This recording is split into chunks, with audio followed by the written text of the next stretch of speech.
epektibo sa tratado na yan na wala pong konsente ng Senado. Pero kung wala po yung ganyang mga kulatilya, rinirespeto pa rin ng ating hukuman ang separation of powers at kinikilala po na ang foreign policy ay talagang katungkulan po ng ating ekotibo. Now, punta naman po tayo sa usaping bakuna. Good news po, no? Dumating po kagabi ang 562,770 doses ng Pfizer. Kasama ito sa 40 million Pfizer doses na binili po natin ng ating pamahalaan. No? So matotal ay meron na po tayong 3,038,670 Pfizer vaccines na na-deliver sa Pilipinas. Kasama na rito po yung donasyon mula sa COVAX facility na magkahiwalay na dumating noong May 10 at June 10.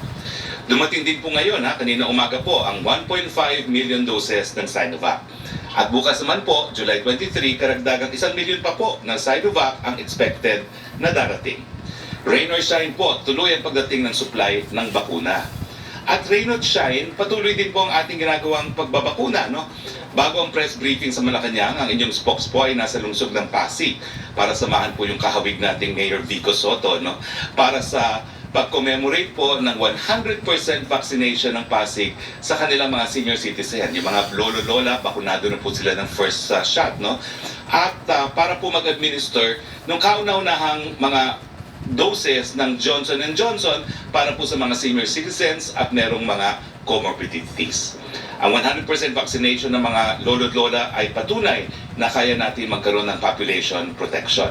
Kaya nga po, ang pakiusap ko yung mga iba't lolo't-lola, baka kayo maiwan 100% na po ng mga kapwa lolo-lola sa Pasig, bakunado na, no? Punta na po kayo sa ating mga centers, mag-register at magpabakuna na rin po, lalong-lalo na dahil merong mas nakakahawa at mas nakakamatay na Delta variant.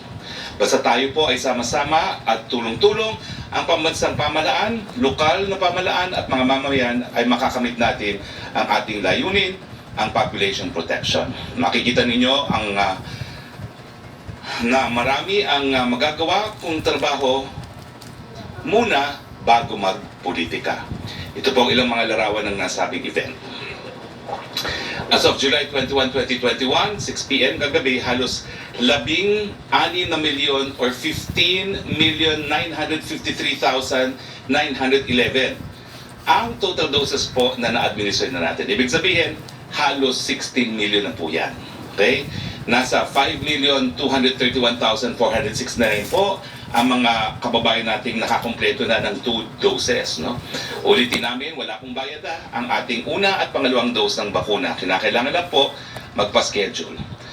Kaya wag na po kayo mag-antay. No? Naku po, baka mamaya ay maunahan tayo ng Delta variant, pabakuna na po tayo. COVID-19 updates naman po tayo. Ito ang ranking ng Pilipinas po. Ito naman po isang ayon sa Johns Hopkins. Number 23 po ang Pilipinas pagdating sa total cases. Pero mababa na po tayo, number 33 pagdating po sa active cases. Number 132 po tayo pagdating sa kaso per 100,000 population. At number 87 naman po sa case fatality rate na 1.8%.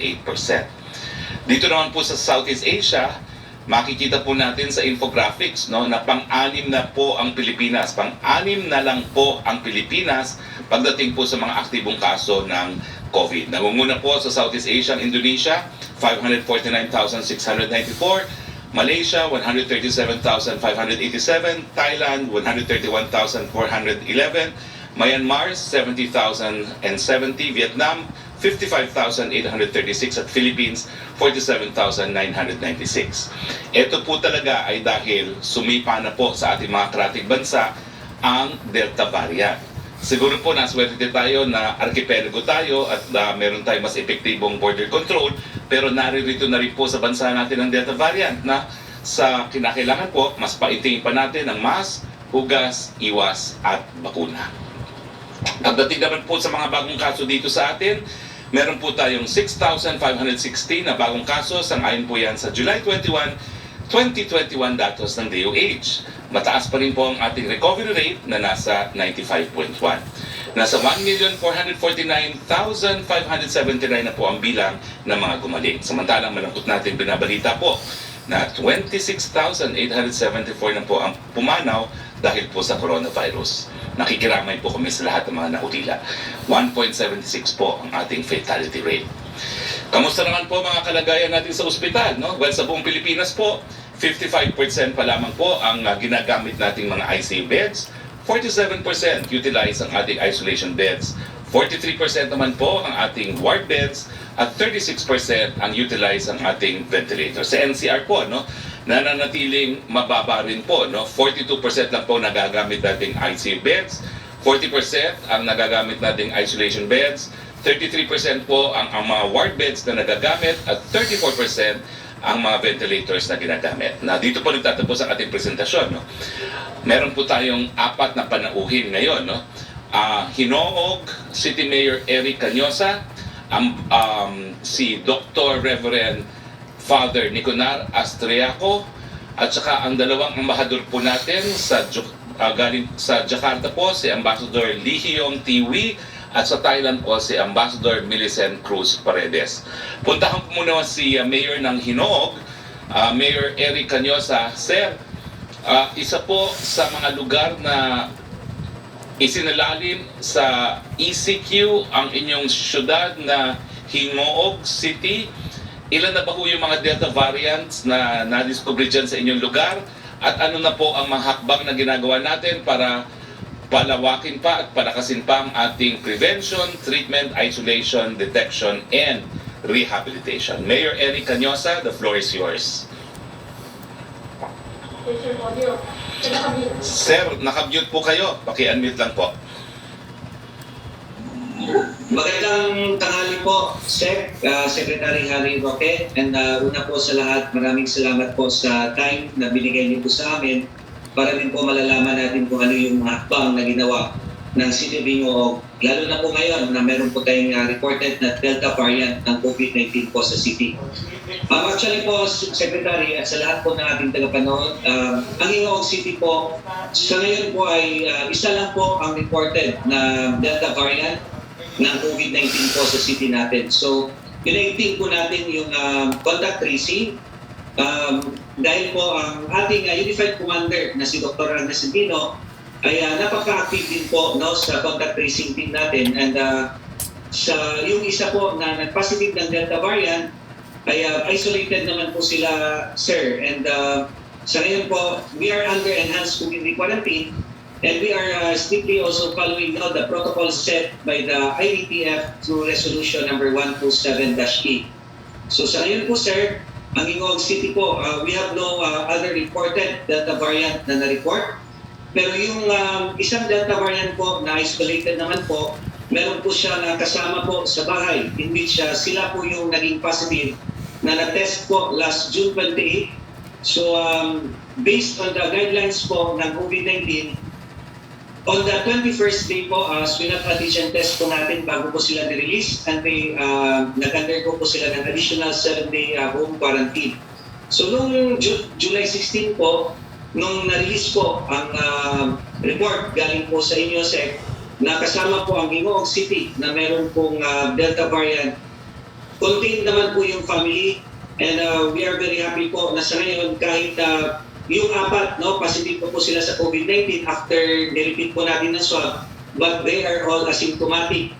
And sa gene expert po, sa tinest po namin, medyo mataas naman po yung CT value nila, meaning to say, yung iba po is not infectious anymore, at saka yung iba po is hindi po siya highly infectious. So they're on the recovery stage, but we intensify the contact tracing po dito po sa Hinoog City up to the 3rd generation.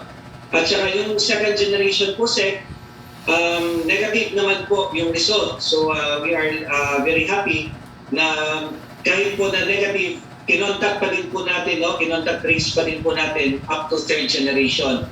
So sa ngayon po, we have 25 active cases ng COVID-19 in which last June po, nakita po natin na meron pong surge ng COVID-19 sa city ng Hinoog. At with our initiative po ng local government unit together with the COVID-19 task force, tayo po ay nagpasa ng executive order na nilagay po natin ang Hinoog City under modified enhanced community quarantine last June 16 to 31 of 2021. At ito po ang ating pong executive order ay kinungkor naman po ng Regional IATF at we are very happy po to announce po na napamelo down po natin ang cases ng COVID-19 sa Ingoong City. Kasi po during last month po sa June, ang Ingoong City po, we were number 1 in the inter-region as regards to growth rate, and we were number 3 in the inter-region as regards to confirmed cases for the month of June. And after po na dineclare po natin ng buong city with our proactive measures, we managed to mellow down the cases, and of course with the support and cooperation of our people sa Ingoong City. So sa ngayon po, we are not even included in the top 10 local government units in Region 10 na meron pong mataas na mga kaso ng COVID-19. So ito pong 25 cases na po na ito, 5 po dito, yung kakalabas lang po kahapon, they are all LSIs coming from Cebu City. 1 is from Cebu City. And yung 4 po coming from Iloilo City, based on the record po na sinabit po ng ating COVID-19 task force sa Ingoong City. So sa ngayon po, kami po ay nag-meeting din po kami ngayon with the barangay captains ng Ingoong City kasi po we are also planning po on how are we going to distribute the food packs coming from the DSWD para po ito po ay mapadating sa mga families na affected under the ICQ po, sir. Yes, thank you very much, Mayor Canyosa. At pakisabi rin po sa mga kababayan ninyo na matagal ng pulisiya po ni Presidente, walang ECQ kung walang ayuda. So antayin na lang po natin yung ayuda. Well, kasama rin po natin ngayon ang ating suke, si Dr. Reverend Father Nicanor Austriaco. Sir, ang tanong naman natin, alam na natin po na talagang sadyang mas nakakahawa, sadyang mas nakakamatay ang Delta variant.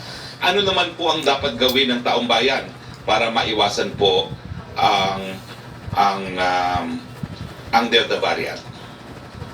So thank you very much, Secretary Harry. What I'll do is I'll share my screen po, and I will just give our listeners and our viewers a very short, brief overview of the science of the Delta variant, so you understand what is happening. So this is a picture of the SARS-CoV-2 virus, and you can see that on the skin of the virus, you have 75 or so of these red spike proteins. And these spike proteins are the key that the virus uses to enter your cells. Now, there are several variants. You have the alpha, the gamma, the delta, and the beta. And in the Philippines, we have currently as dominant the alpha and the beta. And each one of these has a slightly different key. And the delta has the best key. It can open up your cells the best. So these are the countries. The delta is all over the world. And as we know, it is now in the Philippines itself. Now, what is the difference between the different variants? This is the story. So the original variant, if you had one person who was sick, the person could infect 2 other people. But now with the Delta, if one person is sick, you can infect 5 to 8 people, which is why it is so explosive. And I think that this is the most interesting slide. This is the spread of the Delta variant in Sydney, where they were able to contact trace everyone who was infected by one person. So this is one person. He was a driver, a limo driver who drove a pilot of a plane to his hotel. And he got COVID-19, this one person. And within 1 week, there were over 200 cases in Sydney from this one person. And the thing you should notice is that it is driven by super spreader events. So this one cluster is a single birthday party. A single birthday party, and 46 people got infected in this one birthday party because of this person number 16. Now this number 16 also went to a cafe in the mall, and when they went to the cafe, you can see about 25 people got sick in the cafe. And so what we're seeing here is that we have unprecedented transmission because of super spreading events. And you can see, of course, you brought up the cases in Asia, and this is why, because Vietnam, Thailand, Malaysia, and Indonesia are experiencing a dramatic Delta surge. Indonesia in the past few days has begun the negative turn. So hopefully it has begun to come down. So what do we have to look for in an LGU?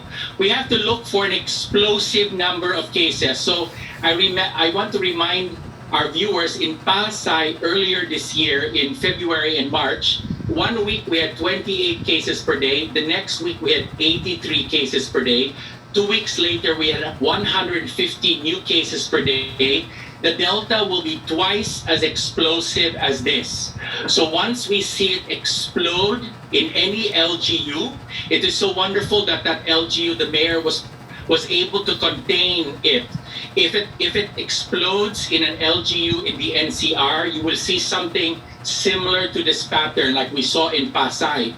Now, for our kababayans, face mask and face shields, observe minimum public health standards, avoid crowds, especially indoors, because diba, super spreaders are essential for the transmission of Delta. So if you avoid crowds, especially indoors, you will minimize your threat, and you must of course get vaccinated when you are eligible. For LGUs, I cannot emphasize that the contact tracing will be intense. So in the past, one positive will give rise to maybe 4. Now we will give rise to 8. And so the contact tracing will become intense as the Delta spreads. The LGUs must implement localized lockdowns of barangays quickly and generously, immediately, to contain if there is a spread in a barangay. And we have to prepare isolation and quarantine facilities. We cannot have home quarantine. Bakit? Because with a transmission, a reproduction number of 8, if a single person becomes COVID positive and they go home, everyone in the house will pretty much get COVID-19 because the reproduction number is so high, which is why in many countries they simply avoid home quarantine. You have to take the person away and put them in an isolation and quarantine facility. And for our national government, I know that the government is already doing this. We have to prepare our hospitals and healthcare workers, especially drugs and oxygen supply. We must increase contact tracing capacity. The key here is contact tracing because we are going to double the number of contacts in the next surge per day. So I know contact tracers in the LGUs of Manila, and last time in March they were already crying because they were overwhelmed. They will be more overwhelmed this time because of the large transmission. And this is where we hope we cannot lose control. We have to prepare to increase mobility restrictions. Just as comparison, in Sydney, they moved to an ECQ in 2 weeks. They were that quick to control the spread of the Delta, which is why the Delta is not exploding in Australia, unlike in Indonesia, in Thailand. In Thailand, and I'm sure our ambassador will be able, they are resistant. My friends, I grew up in Bangkok. So my friends, they are telling me that the government is resisting the kind of lockdown that we are used to. And so it has allowed the transmission to occur in ways that they are not used to, but we are used to it here in the Philippines. So I have to tell them we do not have to be scared, and a devastating surge does not have to happen. I think one of the things in the news is people think that it will happen for sure. It will not happen if we do not lose control of the pandemic. And this is where we as a country, if we control the pandemic well with contact tracing. House Deputy Speaker. We can do this. We will not lose control. We will not have people dying in our hospitals. We will not run out of oxygen. We will beat this enemy. We can do this. Thank you so much. Thank you for the inspiring words, Dr. Reverend Austriaco. Kasama rin po natin ngayon ang ating ambassador sa Indonesia, si Ambassador Lee Hyong Tiwi. Alam naman po natin na we close our borders first with Jakarta because the predominant variant in Indonesia has become the Delta variant, no? So kamustahin po natin, kamusta si Ambassador at ating mga kababayan sa Indonesia. Ambassador Lee Hyong Wi, kamusta na po kayo mismo? At kamusta na po ang mga kababayan natin dyan sa Jakarta? Meron na ba ho tayong mga nakaplanong repatriation flights dahil sa pamamagitan lang ng mga organized repatriation makakauwi ang mga kababayan natin na galing sa Indonesia. The floor is yours, Ambassador Lee Hyong Wee. Sir, nakamute po kayo. Can you unmute? Yan. Yan. Yeah, magandang hapon, Secretary Roque. Thank you for having me on the show. Well, sa Jakarta ngayon, sa Indonesia ngayon, as si Reverend Father said, has that Delta variant, last week, no, we had a maximum of about more than 55,000. Pero the good news ngayon, bumaba na. No? As of yesterday, it was about 34,000. And I think this is because of the 2 weeks na talagang strictly lockdown Indonesia and Jakarta. This is because that yung last May, when they had the Lebaran or the New Year's, the government were telling the people not to go home to the provinces, but despite of that, umuwi naman sa provinces. So yun, I think that was about the last week of May. In June, nakakaroon ng spike ng cases. It has been compounded by itong Delta variant. So 2 weeks ago, there was really a strict lockdown. So bumaba ngayon. So this is the good news. Ang Pilipino naman natin, ang kababayan naman natin sa Indonesia, they are very lucky because we have what we call the fundraising, and lahat ng mga Pilipino doon is part of our what do you call that, social platform. Nasa Viber kami, more than 1,000 people. Nasa WhatsApp kami, nasa Facebook kami. So mostly we know what is happening. As of the last count, yung Pilipino natin naka-COVID, no, are about 10, no? In July, there were 10 that died of the COVID. And 3 has been reported to the embassy. We have about 6,000 to 8,000 Filipino in Indonesia. Ang cases naman doon ngayon, as I said a while ago, is about 34,000.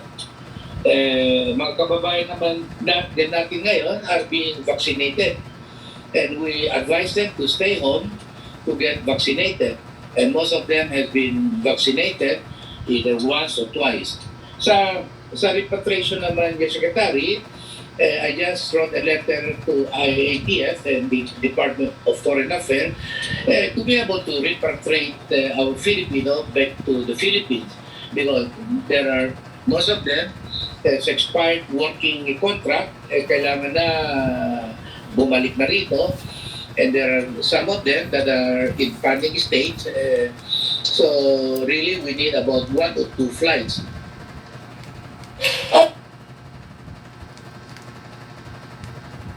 The embassy. Ang embassy naman po is open to attend to all these cases ng mga Pilipino natin. So far, maayos naman sila because of our communication with the Filipino community all over Indonesia, from Jakarta to Surabaya to Bali to Medan, everywhere. Okay? Maraming salamat, Ambassador. Secretary. Kayo ba ho'y bakunado na, Ambassador? Yeah, bakunado na ko, 2 beses na. Fully vaccinated na. And that is what we're asking the people there, get vaccine. Because at least safe tayo, di ba? Keep safe, Ambassador, ha? Kasama rin po natin ngayon ang ating Ambassador Millicent Cruz Paredes, our Ambassador to the Kingdom of Thailand. Sir, ganun din po ang ating tanong, kamusta na po sa Thailand? Nakakagulat po nangyari sa Thailand. Dati po, mababang mga kaso dyan sa Thailand, pero ngayon po biglang lumobo. At kamusta naman po mga kababayan natin dyan? Same question din po, meron na ba po tayong na-organize na repatriation flights? Ambassador Millicent Cruz Paredes. Una po, magandang umaga po, Mr. Secretary. Magandang umaga po sa inyong lahat. Kami po dito sa Thailand, tama po yung nabanggit ninyo. Medyo malaki nga po talaga ang jump ng kanilang number of COVID cases. As a matter of fact, today is another record-breaking day at 13.6 thousand cases right now in Thailand.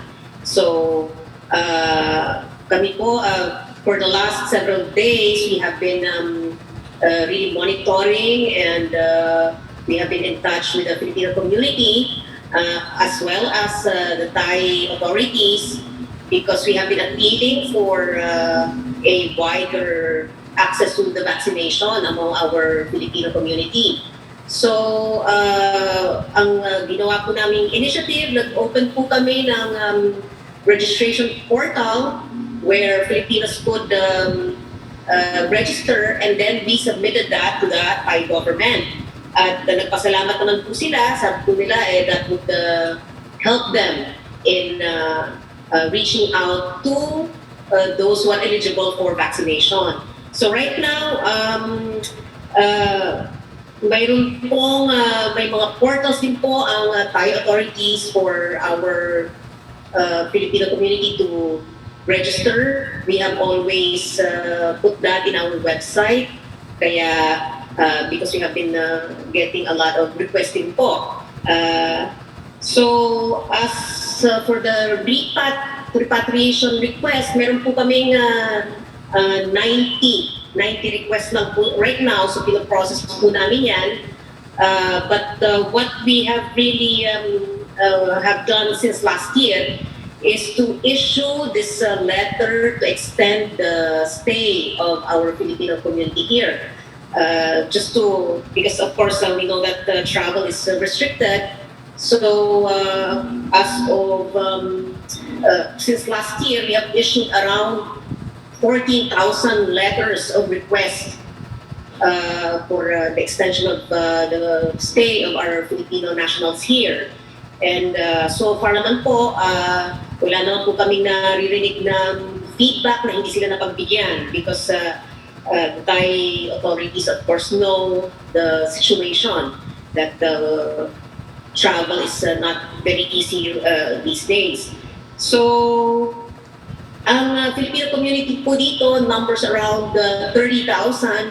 Ang na-monitor po namin nagkasakit ay 30. Doon po sa 30 na yon, 29 na po ang gumaling. Kaya we only have one active case. At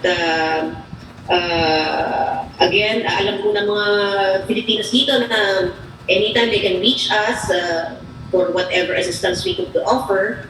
At ang aming po mga hotlines ay nakapaskil sa aming mga website at sa Facebook page namin. Yan lang po, Mr. Secretary. Maraming salamat, Ambassador Millicent Cruz Paredes. Punta na po tayo sa ating open forum. Go ahead, Yusek Roque. Yes, good afternoon, Secretary Roque, at sa ating pong mga bisita. Question from Laila Salavera of Inquirer. How is Malacanang taking the report that an ocean bottom seismometer, which is widely used in oil exploration, was found north of Scarborough Shoal? The device had Chinese characters. Is the palace concerned that China is conducting activities in the country's EEZ without our consent? Wala po kaming official reaction dyan because I think your question is based on speculation. No? As far as we know po, binabantayan natin yung mga barkong naglalayag dyan sa Scarborough Shoal at wala naman po nare-report sa atin na isang barko na ginagamit for exploration purposes. No? Kinakailangan po kasi ng barko talaga na nagbabato ng sound signal no? Sa ilalim ng karagatan para pong mag-explore kung merong langis sa ilalim po ng karagatan. Wala naman pong ganung report na nakukuha. So for now, we're confident na wala naman pong exploration na nagaganap dyan sa Scarborough at kung meron naman po, and if we can verify it, then we will file or do the corresponding action. Opo, yan nga po yung second question niya. What is the palace going to do about the discovery of the device? Will the government ask China for an explanation about this? Hindi po, nag-iimbestiga talaga tayo kung bakit na nakuha yung ganyang equipment. Pero alam niyo po, without the boat, hindi po magagamit din yung equipment na yan. No? So ang tinitingnan po natin ay kung meron talagang mga barko na naglalayag dyan for the purpose of oil exploration. Ang third question niya, you mentioned yesterday that in his SONA, the President will answer the question of what and where of what and where we are now and looking forward to his final year? Can the public also expect him to allude to or to mention his plans for the future? Since he is thinking of running for vice president and his allies have been saying they want continuity of his programs. Well, siguro po hindi mapapasama ang kanyang mga planong politikal. Importante po is the roadmap for his last year in office. Thank you, Secretary. Okay, maraming salamat. Pierre Renada, please. Wait, mali pala. Mela Las Mores pala. Wait, Mela Las Mores, please. Hi, good afternoon, Secretary Roque at sa ating mga guests. Secretary Roque, unahin ko lang po yung kalagayan ni Pangulong Duterte ngayon. Naulat nga na nagpositibo sa COVID-19 si Vice Mayor Sebastian Duterte. And pag samasamahin ko yung questions about this, Secretary Roque, nakasalamuhan niya po ba si Pangulong Duterte? Ano po ang reaksyon ng ating presidente dito? At dahil nga sa nangyari, maapektuhan po ba yung attendance ng Duterte family sa SONA? First question, wala po akong alam na close contact si Presidente. No? And second question is, of course, the President is concerned as a father. Bagamat one thing going for Vice Mayor is siya po'y bata at malusog. No? Talaga naman pong immune system ang lumalaban dito sa COVID-19. No? Pangatlo po, nag-confirm na po si Mayor Sara na hindi po siya darating. No? At hindi ko lang po alam kung makakarating si Deputy di po siya darating, no? At hindi ko lang po alam kung makakarating si Deputy Speaker Pulong, no? But I understand the number of members of Congress attending are also very limited po. Opo. And today, I understand, Secretary Roque, may IATF meeting din. Ano po kaya yung mga agenda nyo na makatutulong sa ating pinagting na paglaban sa Delta variant? Well, siguro po kasama na dyan yung rekomendasyon ng mga eksperto kung babawiin yung naunang pag-anunsyo na pinapayagan ng mga bata edad 5 hanggang 17 na makalabas ng bahay sa mga open spaces. So inaasahan ko po isa yan sa pag-uusapan ngayong hapon. Opo. How about, sir, yung quarantine classifications? Magkakaroon pa po kaya ng pagbabago? Well, ang alam ko po ay lahat po nung until the 22nd na-extend na po until the 31st. No? So wala po atang quarantine classification except kung merong mga reports na meron talagang tumataas na kaso, in which case po pwede naman talaga i-discuss yan. Miski walang regular quarantine classifications. Opo. At panghuling tanong na lamang po, Secretary Roque, nabanggit niyo po kasi yung issue ng politika. I understand na sa ngayon, COVID-19 pandemic yung ating focus. Pero sakali lang, ang tanong lang po ng ilang nating kababayan, sakali mang matuloy yung initial senatorial list ng PDP laban kung saan marami nga nakasamang miyembro ng gabinete, paano po kaya yung magiging sistema sa sa government? Sino na kaya yung magsasagda? Especially sa Malacanang na nakita na natin, pero hindi pa confirm, ay posibleng kasama yung ating mga opisyal sa Malacanang. Wala pa naman pong kumpirmadong tatakbo. So wag muna tayo mag-speculate hanggang sila po ay nakapaghain na ng kanilang certificate of candidacies. Okay, thank you so much po, Secretary Roque, at sa ating mga panauwi. Salamat, Bella. Punta naman tayo kay Yusek Roque muli. Yes, from Chris Jose of Remate Online, last week sinabi daw po ni Senator Manny Pacquiao na kanyang ilalabas ang video at audio na prueba ng kanyang aligasyon tungkol sa korupsyon laban sa isang ahensya ng gobyerno. Patutunayan daw ni Pacquiao na hindi raw watusi lang kundi atom bomb ang pasabog niya tungkol sa korupsyon sa gobyerno. I quote, "Natatawa lang ako. Sabi nila watusi. Sige, pagdating ko dyan, watusi pala. Ipalalabas ko video, audio recording kung papayag lang maipalabas, pati audio recording," end quote. Yan daw po ang naging pahayag ni Senator Pacquiao. Well, pabayaan po natin si Senator Pacquiao kung anong gusto niyang isiwalat. No? It's a free country. Pero sa ngayon po, kaisa nila kami, kaisa niya ang buong sambayan ng Pilipino in wishing him good luck sa pagdating na laban niya. From Dreo Calonzo of Bloomberg, how optimistic is the palace that its priority bills will be passed in Congress during President Duterte's last year in office? With the elections just around the corner? Well, kampante naman po kami dahil napakabuti po ng samahan ng Presidente sa parehong kapulungan ng Kongreso na kung talagang urgent ang nature ng bill, maipapasa naman po yan. Siyempre, kasama na po dyan kung hihingi ng Presidente yung Bayanihan 3. Hindi ko naman po maisip na meron tututol, no, kung magkaroon ng decision na humingi ng Bayanihan 3.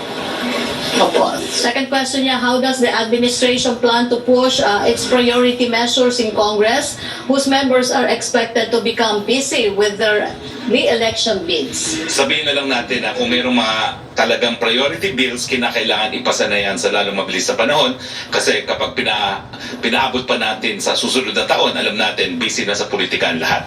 So the priority bills must be heard and hopefully passed within the year 2021. Thank you, Secretary Roque. Okay, punta na tayo kay Pierre Renado, please. Hi, sir. Sir, can you hear me? Yes, I can hear you. Go ahead. Yes, sir.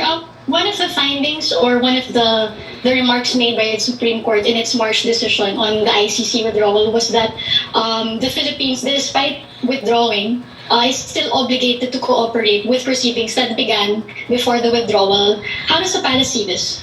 That's obiter dictum. You know, in Lopia, there's the main issue that has to be resolved. And the main issue was, is Senate concurrence required sa pagbitiw sa ICC? Because in becoming a member of the ICC, the Senate concurred. And the main decision was no. An obiter dicta doesn't really have jurisprudential value. No? It is on the side. It is not on the merits. It is not the main ruling of the court. And we are not, of course, in any way concerned about that obiter. That's the nature of obiters. Sir, your friend, your former colleague at Center Law, Professor Romel Bagara, says otherwise. He thinks that this is not obiter but part of the key holdings of the court, and we agree with this conclusion by the Supreme Court. Is he mistaken? Well, I will not say he is mistaken. We simply do not agree because the issue was, and if I remember this correctly, because I appeared also in the Senate, no, preparatory to their filing of this petition, the issue was, should the Senate have concurred before the President withdrew from the ICC? And the ruling of the court was, it's moot, number one, and the court would have, naku, Tagalog na sana, hindi naman boboto ang korte na mutin academic kung iniisip nila na mayroong nalabag na proseso sa ating saligang batas. By ruling that it is moot, the court virtually said hindi kinakailangan ang concurrence ng Senado.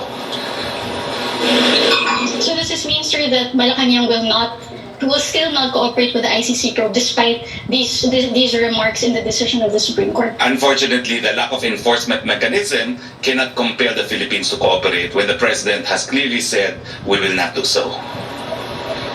So no change, sir? No status quo? No change because that's obiter and petition dismissed. So yun ang importante, Pia, no? In analyzing the effect of a decision, na-grant ba o na-dismiss, ang gusto nila, mabaliwala yung withdrawal, hindi po nabaliwala. So it is dismissed. Panalo po ang gobyerno. Pero sir, in this particular point kasi, sinasabi ng Supreme Court, it refutes what the President has been saying all along, that we're not obligated. In fact, the Supreme Court is saying we are.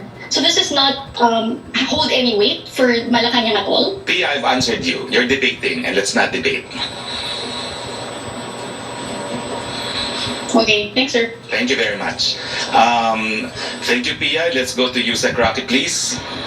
Yes, Secretary. Ang question ni Maricel Halili ng TV5 at ni Laila Salaveria ay nasagot niyo na about Supreme Court sa ICC.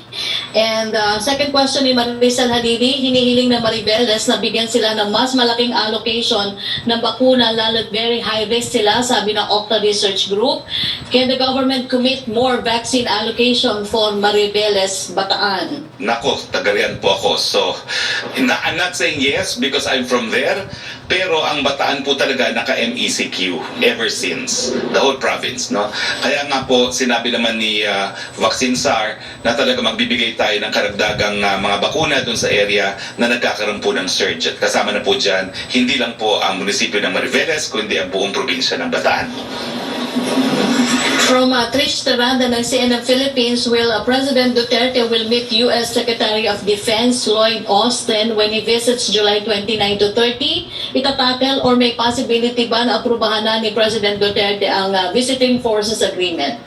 My answer is perhaps. Wala pa po akong notification by way of his official schedule, but the visiting secretary will be definitely meeting with Secretary Delfin Lorenzana. Now, hindi ko rin po alam kung magkakaroon na ng kasagutan ng presidente whether or not to extend the VFA. No? So let's wait po for his final decision. Wala pa pong decision. There's been a proposal in the form of an addendum to the VFA, pero wala pa po kung alam kung nakadesisyon na ang ating presidente. Second question po niya, what does he think U.S. will in our vaccination drive and how will this factor in his decision on VFA? Sabihin na lang po natin, lahat ng Pilipino kasama si Presidente, tumatanaw po ng utang na loob. From Ivan Mayrina ng GMA News, tumaas po sa 1.15 ang reproduction rate ng Octa Research up from 91 point. Katulad daw po ng trend na ito nang pasimula ang surge nito Pebrero, pero ito rin po ay nasa panimulang stage pa lang at maaari pang lapatan ng proactive measures. What proactive measures are we looking at to arrest this possible surge? Gaya po ng sinabi ni Father Austriaco, no? Kinakailangan paintingin natin ang ating prevention, mask, hugas, iwas, ang ating detection, mas agresibong testing, ang ating isolation po, at saka ating contact tracing. Siguro po mamaya talaga sa IATF ang talagang ako mismo maglalabas na issue. Opo, Paano po palakasin yung ating contact tracing talaga, no? Dahil yan po talaga ang susi para maiwasan yung pagkalat, no? Matapos matest, kinakailangan ma-contact trace sa mga nagkaroon ng close contact at ma-isolate po ang lahat. Opo, a follow-up ni Ivan Mayrina, in light of this, Philippine College of Physicians President Dr. Maricar Limpin said that emergency rooms are seeing a fresh uptick in COVID cases. Isa sa mga tinitingnan nilang dahilan ay ang di pagsunod sa minimum public health standards sa public transportation at nananawagan po ng panibagong pag-iigpit. Well, kaya nga po, pakiusap natin, no, mas paintingin pa po natin mga kababayan ng mask, hugas, iwas, ha? Yan lang po talaga ang sandata natin. Yung bakuna po, hindi kaagad-agarang protection po yan. Umaabot po yan ng minimum 6 weeks bago gagana ang proteksyon, no? At hindi pa natin maibigay sa lahat. So, doon pa rin po tayo sa mask, hugas, iwas. At saka, kung po pwede po, wag na kayo lumabas ng bahay kung hindi naman po kinakailangan. From Pia Gutierrez ng ABS-CBN, can you give us more details about the President's SONA? Magkakaroon di ba ulit ng director gaya nung nakaraang taon? Ano ang tema ng kanyang speech sa Lunes? Yung outline lang po ang aking, I was given liberty to divulge, which I have divulged yesterday po. No? I'm sure meron din po tayong director at I'm sure magiging malinaw naman po ang roadmap ni Presidente for his final year in office. Question from Alvin Baltasar of Radyo Pilipinas, sakaling mag-file ng candidacy ang Pangulo sa pagka-bise, does this mean that Vice President Leni will take over unless kumandidato din si VP Leni sa public office? Wala po akong alam na rule na kinakailangan magbitiw sa pwesto kapag presidente ang tatakbo for vice president. Wala po ako alam na ganyang rule. Okay. In the same way, Maraming wala pong salamat. rule na kapag nag-file ang vice president for presidency na kinakailangan magbitiw siya. Wala rin pong ganun. Thank you, Secretary Roque. Yan po muna yung mga questions na kuha natin. Okay, since wala na po tayong mga katanungan, no one in Zoom anymore, no? Maraming salamat po sa inyong lahat. Maraming salamat po sa ating mga naging panauhin.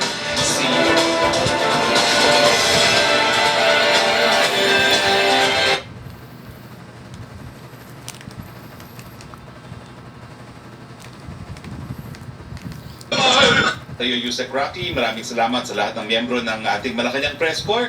Maraming salamat Pilipinas sa inyong patuloy na pagtaguyod sa ating Presidential Press Briefing. Sa ngalan po ng ating Presidente Rodrigo Roa Duterte, ito po inyong spokes. Harry Roque nagsasabi, mga kababayan, ha, nandiyan na po ang Delta variant. Kinakailangan paintigin ang mask, hugas, iwas. Kinakailangan po kung po pwede sa bahay na lang tayo. At pinaka-importante, kung po pwede na po, magpabakuna na. Magandang hapon po sa inyong lahat.